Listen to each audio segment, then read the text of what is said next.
Hello students, how are you? सब बढ़िया। अच्छा, आप लोग हमेशा क्या करना है? आपको हमेशा खुश रहना है। अपने आप को कभी भी किसी से कंपेयर नहीं करना। अपने आप को हमेशा समझिए कि I am the best, I can do anything. अपने आप को मोटिवेट रखिएगा, एनर्जेटिक रखिएगा। और चलिए अब हम लोग इसी के साथ एनर्जी के साथ अपना टॉपिक शुरू करते हैं, जो कि आज का टॉपिक है लाइफ प्रोसेस का लास्ट टॉपिक है एक्सक्रीशन। एक्सक्रीशन बहुत ही इंपॉर्टेंट टॉपिक है। अगर कोई भी लिविंग ऑर्गेनिज्म है, मान लीजिए प्लांट्स है, एनिमल्स है, या कोई भी लिविंग ऑर्गेनिज्म है, छोटा से छोटा या बड़ा से बड़ा, अगर उसका वेस्ट मटेरियल बाहर ना निकले तो क्या हो? भाई गंदगी है, वो निकलना जरूरी है। तो चाहे वो प्लांट हो या लिविंग ऑर्गेनिज्म कोई भी हो, एनिमल हो, स्मॉल ऑर्गेनिज्म कोई भी हो, तो वेस्ट का निकलना बहुत जरूरी है। अब क्या है, लिविंग ऑर्गेनिज्म है तो सेल से मिलके बना होगा। सेल से मिलके बना है तो लाइफ सरवाइव करने के लिए सेल में क्या होती है, बहुत सारी बायोकेमिकल रिएक्शन होती रहती है। तो ये बायोकेमिकल रिएक्शन जब होती है तो कुछ ना कुछ अच्छे प्रोडक्ट भी बनते हैं और कुछ वेस्ट प्रोडक्ट भी बनते हैं। अब ये वेस्ट प्रोडक्ट क्या होते हैं, एनिमल्स के या प्लांट्स के बॉडी में एक्यूमुलेट होते रहते हैं, तो इनका निकलना बहुत जरूरी है। अगर नहीं निकला तो क्या होगा, लाइफ की जो नॉर्मल साइकिल चल रही है, प्रोसेस, वो क्या होगी, डिस्टर्ब हो जाएगी और बहुत सारी प्रॉब्लम होगी और डेथ तक हो सकती है। तो सबसे पहले हम लोग पढ़ेंगे एक्सक्रीशन इन प्लांट्स। लेकिन इससे पहले आपको करना क्या है, चैनल सब्सक्राइब करिए और लास्ट में अगर आपको पसंद आए तो शेयर और लाइक करिए। तो चलिए हम लोग स्टार्ट करते हैं एक्सक्रीशन इन प्लांट्स। अब वो प्लांट्स हो या एनिमल्स है लिविंग थिंग्स, सभी में बायोकेमिकल रिएक्शन हो रही है, सभी में लाइफ प्रोसेस चल रही है, तो वेस्ट प्रोडक्ट तो सभी बनना ही बनना है। तो आपका जो प्लांट्स है, मोस्टली क्या होता है प्लांट्स में कंपेयर टू एनिमल्स, जो वेस्ट मटेरियल है वो बनने की जो प्रोसेस है वो भी काफी स्लो होती है और जो अमाउंट है वेस्ट का वो भी काफी कम होता है। मेनली प्लांट्स में वेस्ट प्रोडक्ट जैसे ज्यादातर हम लोग को पता है कि कार्बन डाइऑक्साइड और वाटर, ये बनता है आफ्टर रेस्पिरेशन। और जब फोटोसिंथेसिस होती है तो प्लांट्स में oxygen as a waste product बनता है। तो जो ये आपका है वेस्ट प्रोडक्ट, फोटोसिंथेसिस के बाद क्या बना आपका, आफ्टर फोटोसिंथेसिस वेस्ट प्रोडक्ट है आपका oxygen, and after respiration it is water and CO2। तो अगर दिन में प्लांट में रेस्पिरेशन हो रहा है तो यहाँ पर CO2 वाटर बना, लेकिन दिन में क्या होगा, सनलाइट होगी और CO2 का यूज हो जाएगा फोटोसिंथेसिस में। तो काफी हद तक ये CO2 फोटोसिंथेसिस प्रोसेस में यूज्ड अप हो गई। अब बचा आपका ऑक्सीजन जो कि वेस्ट प्रोडक्ट है। तो जो भी एक्स्ट्रा है प्लांट्स में वो स्टोमेटा के थ्रू बाहर निकल जाता है। तो ये सारी चीजें किससे निकल जाएंगी, स्टोमेटा हमारा जो ग्रीन पार्ट होगा प्लांट का या फिर लीफ, तो लीफ और ग्रीन पार्ट में क्या होंगे हमारे स्टोमेटा। तो स्टोमेटा के थ्रू ये सारी चीजें बाहर निकल जाएंगे। और जो आपके स्टेम है, हार्ड पार्ट है, वहां पे क्या प्रेजेंस होते हैं, लेंटिकल्स। तो लेंटिकल्स के थ्रू ये सारी चीजें बाहर एटमॉस्फेयर में चली जाएंगी। तो इन सब चीजों से प्लांट्स को क्या मिल गया, छुटकारा मिल गया वेस्ट प्रोडक्ट से। अब कुछ वेस्ट प्रोडक्ट होते हैं जो प्लांट के लीव्स में, स्टेम में जो बार्क होती है, बार्क फॉर्म में, और कुछ फ्रूट्स में स्टोर हो जाता है। तो आपने देखा होगा जब पेड़ की पत्तियां येलोइश कलर की होती है तो वो अपने आप शेड हो जाती हैं। तो प्लांट क्या करता है, जो वेस्ट प्रोडक्ट हो गया, लीव में इकट्ठा हो गया है, लीव पूरी क्या होती है, येलोइश पड़ गई, यानी कि पूरा वेस्ट हो गया उसके लिए, तो क्या कर देती है, शेडिंग हो जाती है लीव्स की। जो आपकी बार्क है वो क्या हो जाती है, पील हो जाती है, यानी कि थोड़ा सा स्टेम से क्या होती है, अपने आप निकलने लगती है। जो आपके फ्रूट्स हैं जब वो राइप हो जाते हैं तो वो क्या हो गया, एक तरह का वेस्ट हो गया, वो भी फॉल हो जाता है। कुछ वेस्ट मटेरियल जो प्लांट्स है वो फ्रूट्स में स्टोर हो जाते हैं, जैसे कि आपका एक प्लांट फ्रूट है यम, जिसको हम लोग जिमीकंद भी कहते हैं। इसमें क्या हो जाता है, रेफाइट्स बन जाते हैं। क्या बन जाते हैं, रेफाइट्स। रेफाइट्स एक तरह का वेस्ट प्रोडक्ट है जो कि फ्रूट्स में एक थॉर्न लाइक स्ट्रक्चर बन जाता है। ये एक तरह से जो यम है ये जिमीकंद, इसके सरफेस पे कांटे लाइक स्ट्रक्चर होता है, दैट इज कॉल्ड रेफाइट, जो कि प्लांट का वेस्ट प्रोडक्ट है। तो जब ये फ्रूट क्या होगा, राइप हो जाएगा, प्लांट से अलग होगा, तो ये वेस्ट प्रोडक्ट भी प्लांट से बाहर निकल गए। जो आपका एक्स्ट्रा वाटर है वो क्या करता है प्लांट, ट्रांसपायरेशन के थ्रू एटमॉस्फेयर में रिमूव कर देता है। कुछ वेस्ट प्रोडक्ट प्लांट्स अब सॉइल्स में भी रिमूव करते हैं। तो ये तो हो गया आपका प्लांट्स का वेस्ट मटेरियल और कैसे वो रिमूव करते हैं। अब आपका आता है जैसे स्मॉल ऑर्गेनिज्म, जैसे आपका अमीबा हुआ। तो अमीबा में क्या होता है, एक सेल का बना हुआ है, यूनिसेलुलर है। तो जो आपका ऑक्सीजन और CO2 का है एक्सचेंज, वो तो सिंपल इसकी क्या हो जाता है, सेल मेम्ब्रेन से हो जाता है। यूनिसेलुलर स्ट्रक्चर होता है, इसकी आउटर मेम्ब्रेन क्या है, सिर्फ सेल मेम्ब्रेन। तो ऑक्सीजन और CO2 का तो सिंपल क्या हो गया, डिफ्यूजन प्रोसेस से CO2 हमारा बाहर हो जाता है इससे। लेकिन जो आपके नाइट्रोजनस वेस्ट है, जैसे अमोनिया हो गया, एक्सेस वाटर है, तो इसका रिमूवल होता है कॉन्ट्रैक्टाइल वैक्यूल, जो सेल मेम्ब्रेन के पास आके क्या हो जाएगी, बस्ट हो जाएगी और ये सारी चीजें बाहर निकल जाती हैं। जैसे आपका अर्थवॉर्म है, तो अर्थवॉर्म में एक ट्यूबलेस स्ट्रक्चर होती है, that is called nephridia. Nephridia एक ट्यूबलेस स्ट्रक्चर होती है जिसके थ्रू इसका वेस्ट मटेरियल क्या हो जाता है, बॉडी से बाहर आती है। इसके जो मॉइस्ट स्किन है वो भी एक तरह से एक्सक्रीटरी ऑर्गन की तरह वर्क करती है, क्योंकि ये CO2 और ऑक्सीजन का एक्सचेंज इसकी मॉइस्ट स्किन से ही हो जाता है। अब मेन आता है हमारा ह्यूमन में। ह्यूमन में सभी को पता है एक्सक्रीटरी ऑर्गन किडनी होते हैं, जो कि 1 पेयर होते हैं। तो किडनी मेन एक्सक्रीटरी ऑर्गन है, जो बॉडी से जितने भी वेस्ट होते हैं वो ब्लड क्या होता है, किडनी में ब्लड जाता है, वहां पर ब्लड के जो वेस्ट मटेरियल है वो एब्जॉर्ब हो जाता है और यूरिन के थ्रू बाहर हो जाता है। और कुछ जो आपका गैसेस है, जैसे ऑक्सीजन हम लोगों ने ली, CO2 भी हमारा क्या है, वेस्ट है। तो CO2 का जो रिमूवल है, जो गैस CO2 का रिमूवल है, वो हमारा लंग्स के थ्रू होता है। तो लंग्स भी हमारा एक तरह से एक्सक्रीटरी ऑर्गन की तरह काम करता है। मेन तो ये रेस्पिरेटरी ऑर्गन है ही, आपने पढ़ा है। लेकिन जब ये CO2 रिमूव कर रहा है, जो कि हमारे लिए वेस्ट प्रोडक्ट है, so it also works as a excretory organ. So now we will study about the kidney, that are the main excretory organ of the human. Excretory system human का, excretory system में main क्या है human के, देखिए main waste product क्या है हमारा, CO2 और यूरिया। ठीक, तो यूरिया जो बॉडी में बन रहा है ये क्या होता है, प्रोटीन का वेस्ट होता है, और भी वेस्ट मेनली क्या होता है, यूरिया। तो ये हमारा एक्सक्रीट होता है बॉडी से, किसके थ्रू, कौन इसको अलग करता है, किडनी से। किडनी यानी कि जो ब्लड है हमारा वो कॉन्स्टेंटली मूव करता रहता है किडनी में, और किडनी में क्या होती है, एक स्पेशल सेल्स होती है, दैट आर कॉल्ड नेफ्रॉन्स। इसका स्ट्रक्चर अभी हम लोग पढ़ेंगे, जो इंटरनल स्ट्रक्चर है।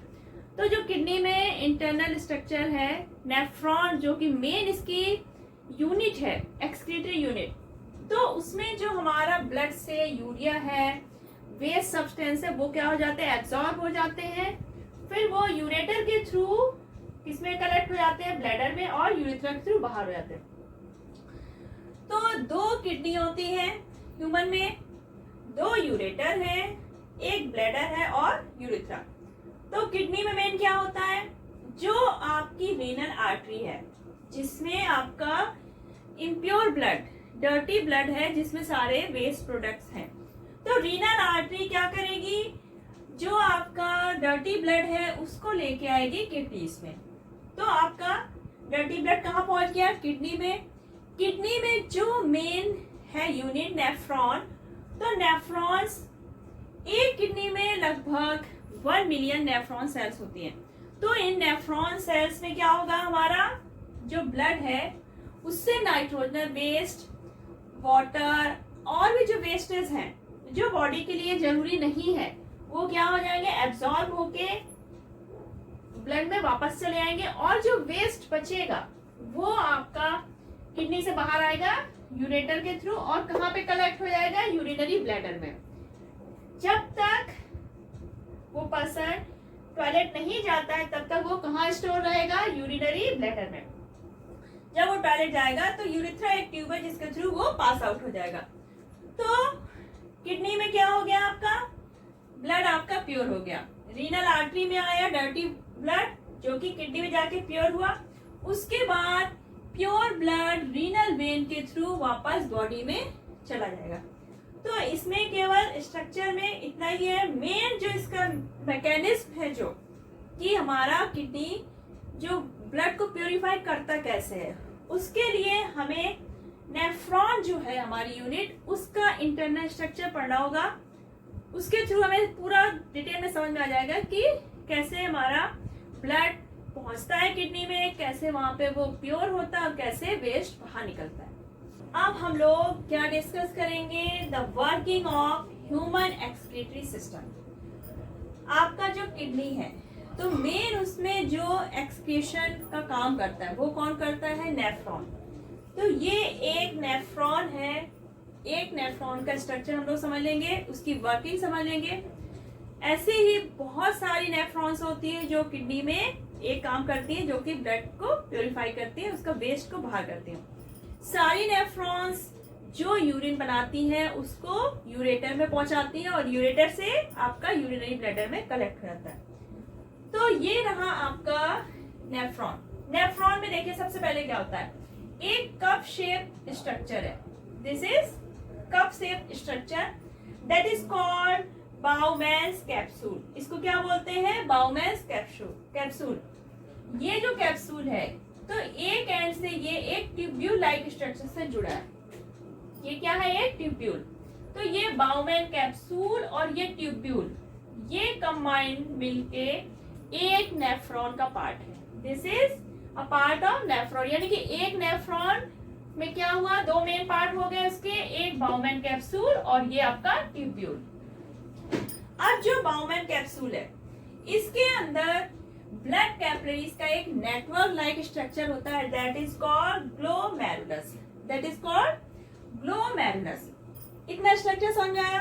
अब हमारा जो ग्लोमेरुलस है, ये ब्लड कैपिलरीज का जो नेटवर्क है, इसमें देखिए एक एंड से क्या है आपका जो बाउमैन कैप्सूल है, ग्लोमेरुलस है, इसका एक एंड किससे कनेक्टेड है, आपका रीनल आर्टरी से।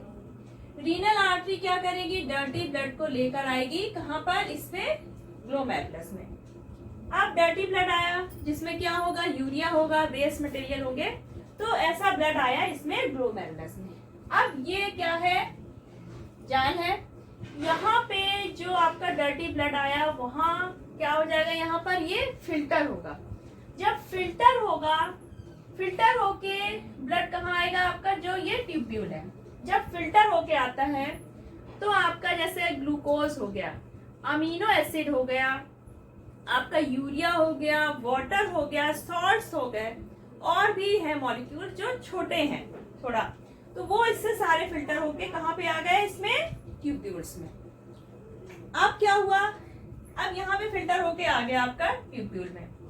अब यहाँ पे ट्यूब्यूल में क्या होगा, जो आपके बॉडी के लिए वेस्ट नहीं है, जैसे आपका ग्लूकोज है, अमीनो एसिड्स है, वाटर है, सॉल्ट्स है, तो ये चीजें आपके ट्यूब्यूल में क्या होंगी, रीएब्सॉर्ब होंगी, फिर से रीएब्सॉर्ब होके वापस ब्लड में भेज दी जाएंगे।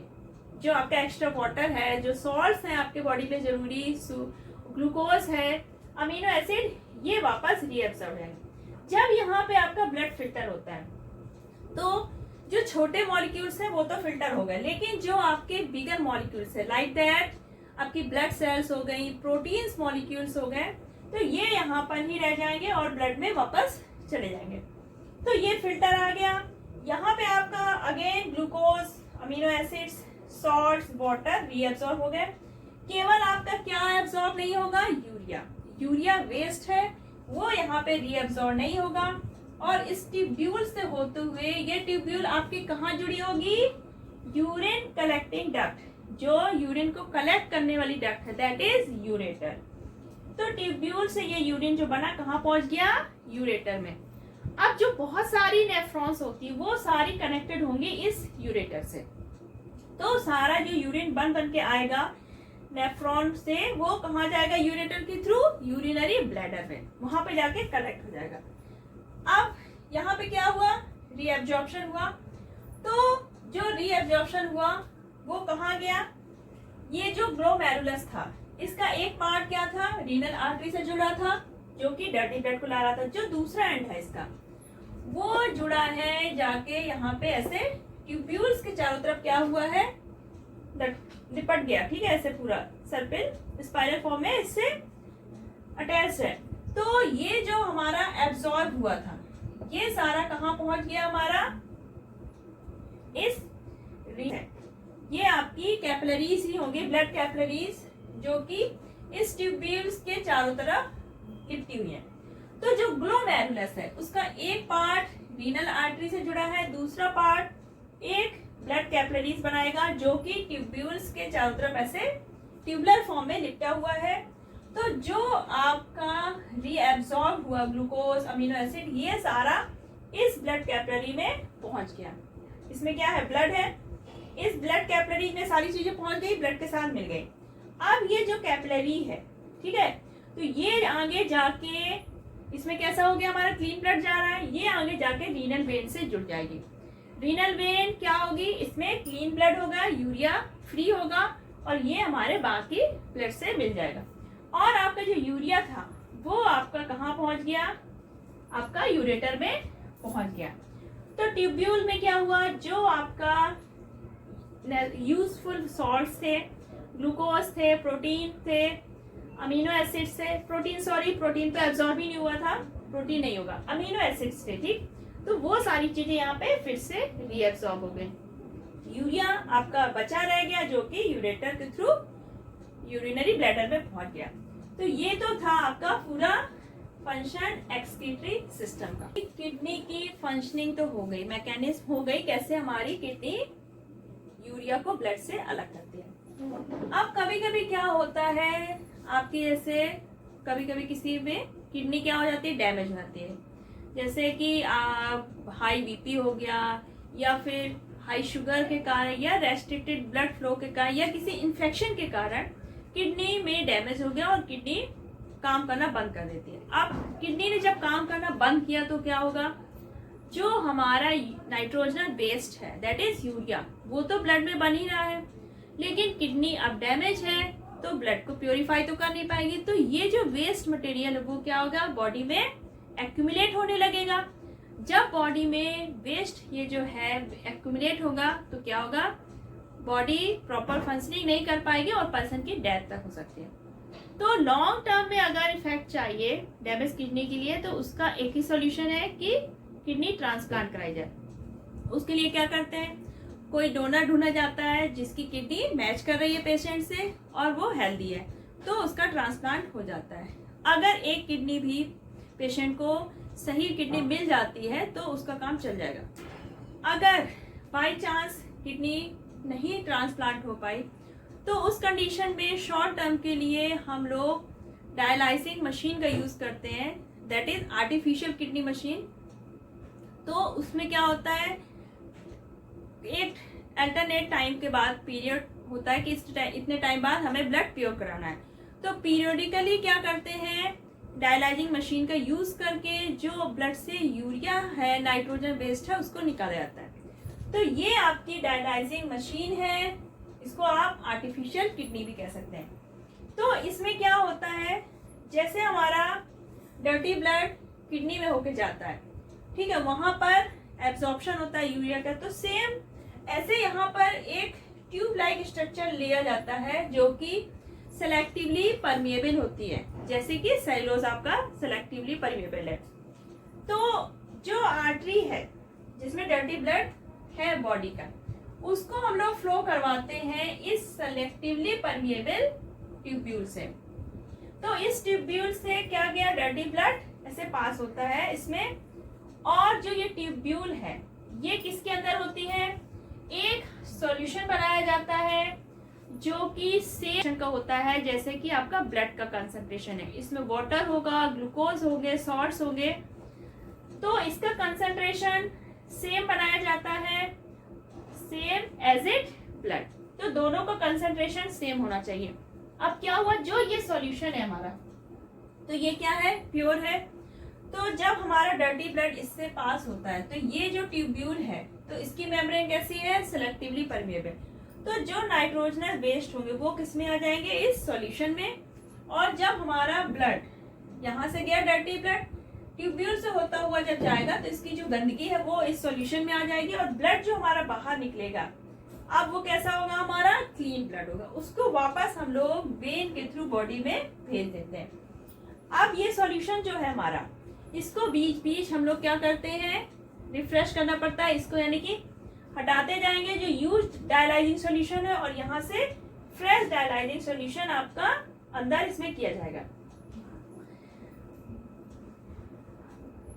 तो ये तो हो गया आपका टेम्पररी सॉल्यूशन। लॉन्ग टर्म के लिए हमें किडनी ट्रांसप्लांट ही यूज करनी पड़ती है जिसकी किडनी डैमेज हो जाती है। तो आपका जो एक्सक्रीटरी सिस्टम है कंप्लीट हो गया। इसी के साथ आपका चैप्टर लाइफ प्रोसेसेस जो है वो पूरा कंप्लीट हो गया। अगर आपको इस चैप्टर में कहीं भी किसी भी टॉपिक पे प्रॉब्लम है तो आप कमेंट सेक्शन पे लिखिए, और अगर आपको वीडियो पसंद आया है तो इसको ज़्यादा से ज़्यादा शेयर करिए ताकि और बच्चों तक ये पहुंच पाए। तब तक अपना ख्याल रखिएगा। Bye bye.